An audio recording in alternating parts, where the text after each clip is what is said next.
مہینے جو ہیں ہمارے لیے یہ ضروری ہے کہ اللہ رب العالمین کے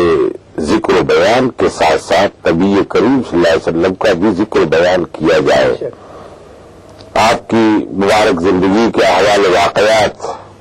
بیان کیے جائیں، آپ کی تعلیمات بیان کی جائے۔ اس سے اندازہ لگائیے کہ جب اذانوں میں اللہ کے نام کے ساتھ اللہ کے رسول صلی اللہ علیہ وسلم کو اس نگرانی ہے، نماز جیسی عبادت میں اللہ کی تسبیح اور تعظیم و تکبیر کے ساتھ حضور اکرم صلی اللہ علیہ وسلم پہ درود و سلام ہے، اس کو پیش نظر رکھتے ہوئے ہمیں سمجھنا چاہیے کہ رسول اللہ صلی اللہ علیہ وسلم کی تعلیمات کے بغیر، آپ کی سیرت کے بیان کے بغیر، آپ کے ارشادات کے بیان کے بغیر نہ صرف ہماری بلکہ پوری انسانیت کی زندگی بہتر نہیں ہو سکتی، اور اس کو ضروری ہے۔ جس طرح دین کے اور اجتماعات ہوتے ہیں، اور جلسے ہوتے ہیں، اور سیمینار اور کانفرنس ہوتے ہیں، ان تمام سے زیادہ ضروری یہ ہے کہ نبی کریم صلی اللہ علیہ وسلم کی مبارک زندگی کے حالات و واقعات، خاص طور سے آپ کے اخلاق اور کردار کے جو کرشمے ہیں، جو معجزے ہیں، وہ اس زمانے کی انسانیت کو بتائے جائیں، سکھائے جائیں، سنائے جائیں، تاکہ جو انسان کا اخلاق کا معیار گر رہا ہے اور ہر آدمی ایسا لگتا ہے جیسے کھینچے ہوئے تلوار ملے ہیں، اور جو غضب کا پیکر ہے، نبی کریم صلی اللہ علیہ وسلم کی رحم و کرم، آپ کی دریا دلی، آپ کا درگزر کرنا، آپ کا معاف کرنا، وہ یہ حضور اکرم صلی اللہ علیہ وسلم کو نمایاں پہلو ہے جن کو بتلانے کی ضرورت ہے، اور سیرت کے جلسوں کا یہی مقصد ہے۔ جس طرح سے آپ نے کہا کہ سیرت کے جلسوں کا یہی مقصد ہے کہ نبی کریم صلی اللہ علیہ وسلم کی جو حیات طیبہ ہے اس کو عام لوگوں تک پہنچایا جائے، اور وہ لوگ جو نبی کریم صلی اللہ علیہ وسلم کی تعلیمات سے واقف نہیں وہ بھی اس سے روشنات ہو سکے۔ اسی کے متعلق ایک سوال تنظیم سے فاطمہ طیبہ کا پیلی بھیت سے آئے، اور وہ جاننا چاہتے ہیں کہ نبی کریم صلی اللہ علیہ وسلم کا جو کردار ہے وہ پوری دنیا کے لیے ایک آئیڈیل ہے، اور وہ جاننا چاہتے ہیں کہ اگر دشمن سے ہے کوئی ہے تو اس سے وفا کس طرح سے کی جائے۔ نبی کریم صلی اللہ علیہ وسلم کو سوئے رسول ہمیں کیا سکھاتا ہے؟ نبی کریم صلی اللہ علیہ وسلم کی پوری زندگی آپ کے قول اور عمل میں تضاد نہیں تھا۔ یہ نہیں کہ آپ نصیحت کچھ کو اور کرتے ہوں، ارشاد کچھ اور فرماتے ہوں، اور خود آپ کا ذاتی عمل اس کے خلاف، ایسا نہیں تھا۔ اللہ کے رسول صلی اللہ علیہ وسلم جو فرماتے تھے اس پہ عمل بھی فرماتے تھے۔ اور ایک مرتبہ حضرت عائشہ صدیقہ رضی اللہ تعالی عنہا سے ایک پوچھنے والے نے سوال کیا کہ اللہ کے رسول صلی اللہ علیہ وسلم کے اخلاق اور کیریکٹر آپ کے کیسا تھا؟ تو حضرت عائشہ صدیقہ رضی اللہ تعالی عنہا اگر چاہتی تو اپنے شوہر نامدار کی خوبیاں بیان کرتے کرتے بہت لمبی چوڑی بات بیان فرما سکتی تھی، لیکن آپ نے ایسا نہیں کیا، بلکہ پوچھنے والے سے خود سوال کیا کہ کیا تم نے قرآن مجید نہیں پڑھا؟ انہوں نے کہا کہ میں نے پڑھا ہے۔ تو حضرت عائشہ نے فرمایا کانا خلقہ القرآن، آپ کے اخلاق، آپ کا کردار اور کیریکٹر وہی ہے جو قرآن بیان کرتا ہے۔ تو ایک قرآن 30 پاروں کی شکل میں ہے، اور ایک قرآن مجسم نبی کریم صلی اللہ علیہ وسلم کی شکل میں ہے۔ تو یہ آپ نے خود فرمایا کہ بوئستو لأتمم مکارم الاخلاق، میں اس دنیا کے اندر اس لیے مبعوث کیا گیا ہوں کہ اخلاق کریمانہ، اس کے کمالات اور خوبیوں کی تکمیل کروں۔ اس لیے آپ صلی اللہ علیہ وسلم کا جو سب سے اہم ترین نام اور اہم ترین لقب جس کو قرآن مجید میں بیان فرمایا گیا، وما ارسلناک الا رحمۃ للعالمین، آپ رحمۃ للعالمین ہیں، آپ رحمۃ للمسلمین نہیں ہیں۔ اور وہی جیسا کہ مولانا علی کہا کہ رہے اس سے محروم آبی نہ خاکی، کوئی اس سے محروم نہیں ہے۔ حضور اکرم صلی اللہ علیہ وسلم کے اوصاف سے، آپ کے اخلاق سے، آپ کی تعلیمات سے دنیا کا کوئی خطہ ایسا نہیں ہے جو محروم ہو۔ اب یہ امت مسلمہ کی اور علماء کی اور قائدین کی ذمہ داری ہے کہ جس طریقے سے ایک ڈاکٹر مختلف مریضوں کو دیکھتا ہے، اس کے لیے نسخے تیار کرتا ہے، پرہیز بتاتا ہے، دواؤں کی خوراک متعین کرتا ہے، اسی طرح ہر جگہ دنیا میں ہر جگہ مزاج کے اعتبار سے، اخلاق کے اعتبار سے اور رجحانات کے اعتبار سے اسلامی تعلیمات کو پیش کرنا ہے. سب سے پہلے ایمان کے بعد بے شک. جس کی ضرورت ہے جس چیز کی وہ پیش کرنا ہے. جیسا کہ نبی کریم صلی اللہ علیہ وسلم کا مزاج تھا. ایک دم سے اسلام کو اس طرح پیش مت کیجیے کہ آپ اس کے اوپر مسلط کر رہے ہیں. آہستہ آہستہ اور بتدریج پیش کرنا ہے اسلام کو، تاکہ وہ اس کو مانے بھی، قبول بھی کرے اور اس پہ عمل بھی کرے. اور خود اہل اسلام کو عملی نمونہ پیش کرنا چاہیے. لوگ آنکھوں سے دیکھ کر جو چیز اختیار کرتے ہیں، کانوں سے سن کر اس پر اتنا عمل نہیں کرتے. اس میں ایک چیز بھی دیکھ رہے ہیں کہ جو ہے اگر نبی کریم صلی اللہ علیہ وسلم تک پہنچنا ہے، جس طرح سے ایک شعر مجھے آ رہا ہے کہ محمد سے وفاتوں نے تو ہم تیرے ہیں، یہ جہاں چیز ہے کیا اللہ و قلم تیرے ہیں. تو ظاہر سی بات ہے جس نے اللہ کے رسول سے عشق کیا، جس نے اللہ کے نبی کے بتائے ہوئے راستے پر عمل کیا، اس کی دنیا اور آخرت دونوں سنور جاتی ہے. یہاں پہ ایک سوال ہمارے پاس اندور سے مبین صاحب اور فہیم صاحب کا آیا ہے، اور وہ جاننا چاہتے ہیں کہ ربیع الاول کا جو مہینہ ہے، اس مہینے میں کیا کوئی خاص تسبیح کا ذکر آیا ہے؟ نہیں، کوئی خاص تسبیح نہیں ہے، کوئی خاص شرعی پروگرام نہیں ہے. اس لیے کہ اللہ کو اور اللہ کے بعد اللہ کے رسول صلی اللہ علیہ وسلم کو اپنی امت سے، یعنی اس پوری مسلم قوم سے یہ توقع تھی اور ہے کہ وہ کبھی بھی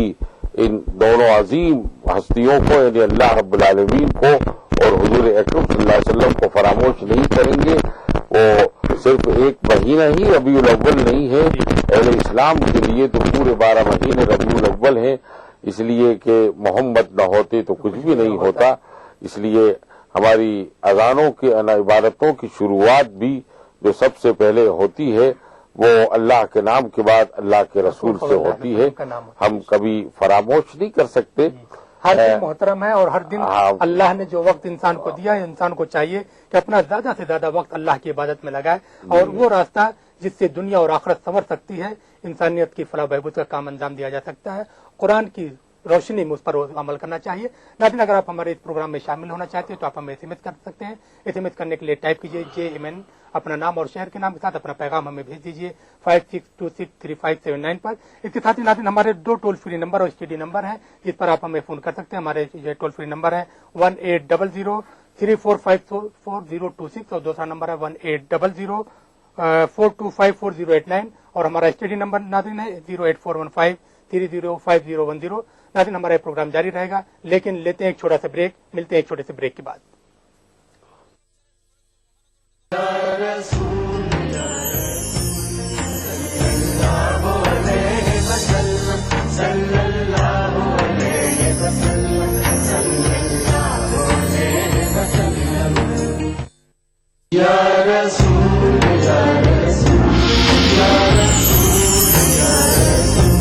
حضرت عبداللہ بن عمر رضی اللہ تعالیٰ عنہ کہتے ہیں کہ رسول اللہ صلی اللہ علیہ وسلم نے فرمایا، اسلام کی بنیاد 5 چیزوں پر ہے. یہ گواہی دینا کہ اللہ کے سوا کوئی معبود نہیں، محمد صلی اللہ علیہ وسلم اللہ کے بندے اور رسول ہیں، نماز قائم کرنا، زکوٰۃ ادا کرنا، بیت اللہ کا حج کرنا اور رمضان کے مہینے کا روزہ رکھنا.